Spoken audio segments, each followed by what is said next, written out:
Hello, welcome to the channel, Alpha Wisdom. I'm Mystic Cassandria. I'm a psychic, a palmist, Reiki master, author, and musician. This is lesson 19 of a series of exercises or lessons in how to read palms. The lessons are easy to understand and you will progress very quickly. Again, it's very important that you look at your hands, both hands, the palms, and see if you see a connection with what is explained on video. All right, let's get started. This is lesson 19.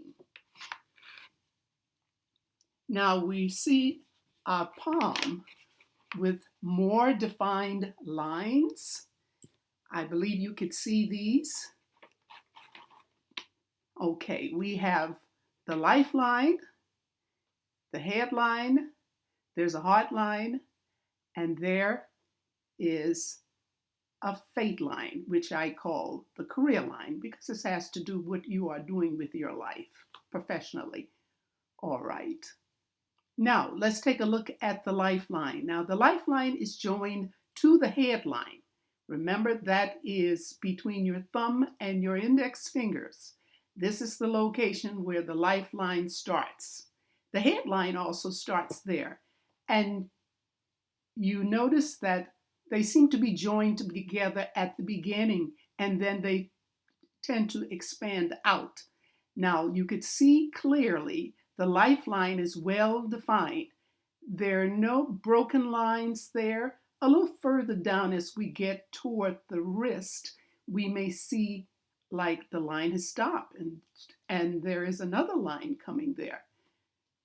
That simply means that that person has a certain degree of energy reserves and they tend to give out. However, when there's this other line, as you could see, when it starts before the original lifeline began. So it's literally picking up the slack. Okay, that happens a lot with the hands.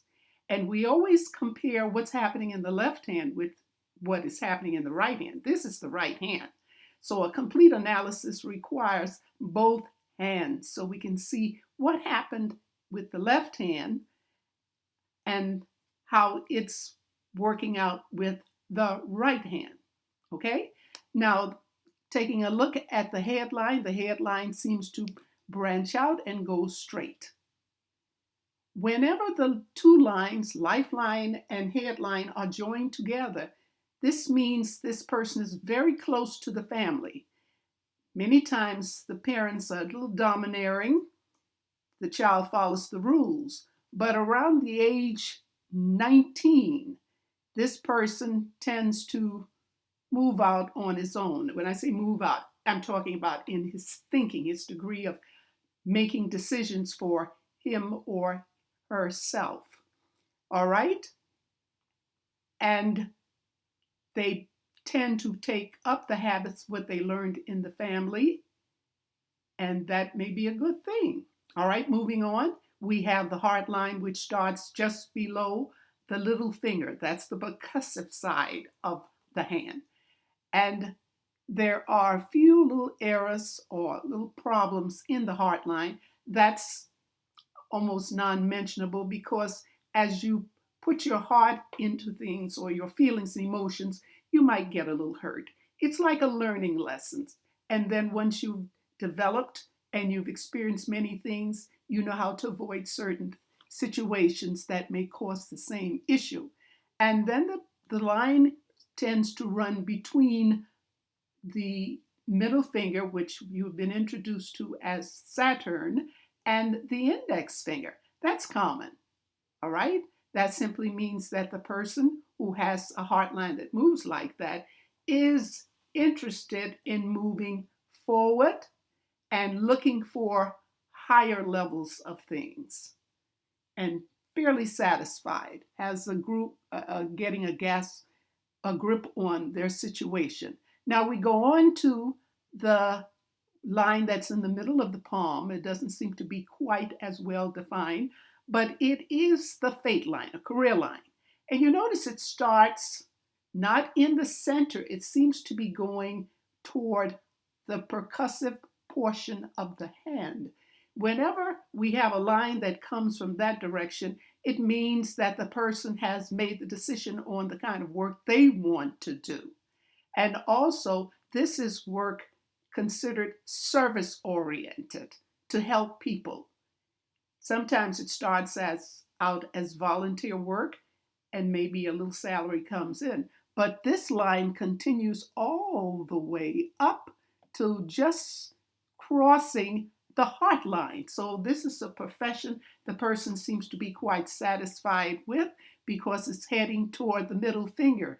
And when it's toward the middle finger, that's accepted as a satisfactory. They have no complaints about the job. However, if that line moves toward the ring finger, then it's like the thrill is gone. The passion for the original work years before seems to have passed on. All right? So that's what's happening in this hand. There are other lines in the palm. You'll notice the lines at the base of the thumb that are moving up. This is like a new skill. When we have lines moving like these are like support lines. Support lines. Sometimes they're called sister lines. I sometimes call them backup generators. So in case there is a breakdown in the energy of the lifeline, these lines take over. They're called sister lines, support line, ancestor lines. The point is they assist the energy of this person. Now, this is not considered a full palm. A full palm is one that has a lot of lines all over the place, and meaning the person has many ideas on what they want to do. This person is usually one who specifies or focuses on a particular profession rather than several professions. Okay, so this is that type of individual. All right, now we look at the fingers. You see the balance between the index finger and the ring finger. They're about the same. Remember, the index finger tells how you see yourself. What do you think of yourself? And the ring finger is how the public sees you. Looks like they both are in agreement. No problem there. And when that is the case, the person has high self-esteem, confidence in themselves. Okay? Let's go on to the little finger. The little finger is pretty well balanced. That's Mercury or communication. So there's no problem there. The final thing I'll say about this, notice the gap between the little finger and the ring finger. That shows independence. Work independence. This person enjoys working on their own. They don't need anybody standing over them telling them what to do. They will be okay in hearing it, but they won't go along with it if it's a continuous thing. They like that alone time. And the little gap between the index finger and the middle finger shows a little independence there. Okay, I'm starting to give you many more things to think about, and we'll focus on those when we get further in. Remember, this is Alphawisdom.love. All the information on, contact, and about this web or this channel will be listed below this video, Alphawisdom.love. Okay, if you like the video, don't forget to give a thumbs up and hit the subscribe button. Okay? I thank you very much for watching this video of lesson 19. I wish you well. Stay safe. We continue with more analysis of palm reading when we get to lesson 20. Have a great day and bye.